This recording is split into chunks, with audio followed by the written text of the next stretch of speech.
My name is Monroe, and my presentation is over modal analysis.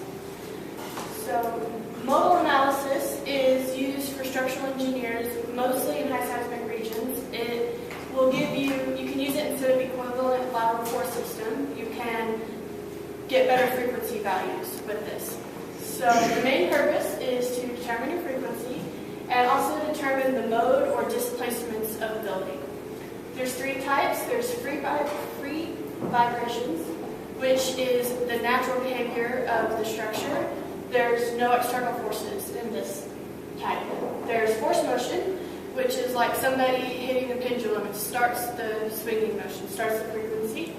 And then there's damped motion, which is when there is some resistance to the vibration. Every building has damped motion, but most of it is negligible, so we're not going to go over it. Some assumptions you have to make is that the building is a shear building, meaning that the floors can only move horizontally, there's no rotation, and there's no vertical movement. The masses are lumped at the floor levels. Assuming that the masses are lumped at the floor levels will give us, it'll simplify our building to only the number of degrees of freedom as the floor. So the number of degrees of freedom is the number of modes of our building, or the number of shapes that our building can take. So here's the method. Basically, we're going to start by assuming that our x vector is equal to 1. Then we're going to multiply it times our frequency and our mass matrix. And then we're going to normalize it. And then we're going to repeat this process over and over until we get some values that are close to our epsilon value. Here's the equations, and we're going to go over these in the example. This example is started on page 91 of our book. The first mode is found in the book along with the method, so if you guys want to take a look at that later. I know we went over it in class. The first thing we're going to do is find our frequency matrix, which is just the inverse of the stiffness, which we all know how to do. And then there's our mass matrix, which is found by assuming that the building is a shear building. Then we're going to take our frequency, multiply it times our mass, and that will give us this matrix. We're going to denote this as Bm, and this is used throughout all of the modes. You're then going to take your x1 vector, which is equal to 1, 1, 1, 1, and you'll multiply it times the Bm, and it'll give you this vector. You'll normalize it by taking the whole vector and dividing it by the first number in the vector. That will give you this new vector. This is our new x1 vector. We'll then take this, multiply it again by our Bm matrix, and get a new x1. Normalize it, repeat. This is our epsilon vector, so you're going to repeat this iteration until all four of these values are less than epsilon. So that will give you this final x1 number, or vector. You'll take that and your Bm matrix, you'll augment them. This is the Bm matrix, and this is our x1 vector. You reduce it, your first root is going to be your frequency for that mode. This method here is used for all four. You can use any method you would like to solve your matrix. Doesn't matter which one. Okay, so here's where the real work begins. This is the second mode. So what we're going to do here is we're going to do the power method, and we're going to combine it with the sweeping technique.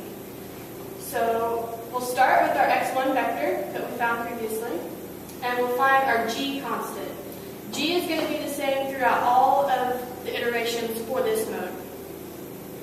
It will begin by taking x1 transpose, multiplying it times our mass matrix, and then multiplying it by x1 again.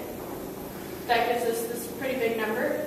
We'll then find C1, and C1 changes with each iteration. So it'll be 1 over our G times our x1 transpose times our mass times our assumed x2 vector, which will start with x2 being equal to 1. We'll then take this vector and we're going to sweep out the first vector. So we'll take our assumed x2, subtract our C11 times our x1. That will give us a new vector. We'll normalize it. Then we'll take this normalized value, multiply it by our frequency and mass matrix from the first part of the problem. That will give us this new vector. We'll normalize it, and that gives us our new x2 for this iteration. So the iteration process starts at C and goes down to here, x2. And you'll take this new x2 value and you'll plug it back in up here for the x2 in the C equation, and you'll keep doing this until your numbers converge and you get some epsilon less than some whatever you're looking for. The third mode is really close. It's the same as the second mode. The only difference is now you're sweeping out 2 vectors instead of 1. So you'll find 2 G's and 2 C's each time. That'll give you these C's right here. It's pretty small numbers. You'll assume x3 is equal to 1 for the first iteration. You'll get your new x3 down here. Multiply it again times your BM. Start again with it up here and keep going through. This one took 21 times, so it's pretty math heavy. Just a lot of copy paste. The fourth mode is exactly the same. Now you just have 3 G's and 3 C's. So you're sweeping out the previous 3 that you found. This building was only 4 stories, so there's only 4 modes. But here they are graphs. So this is the first mode we found. This is the graph of that eigenvector that we found. And then this is, if you imagine that this y-axis is the side of your building, this blue line would be the shape that it would take during that mode. So keep in mind this is only less than 3 inches, so it's not as exaggerated as it looks.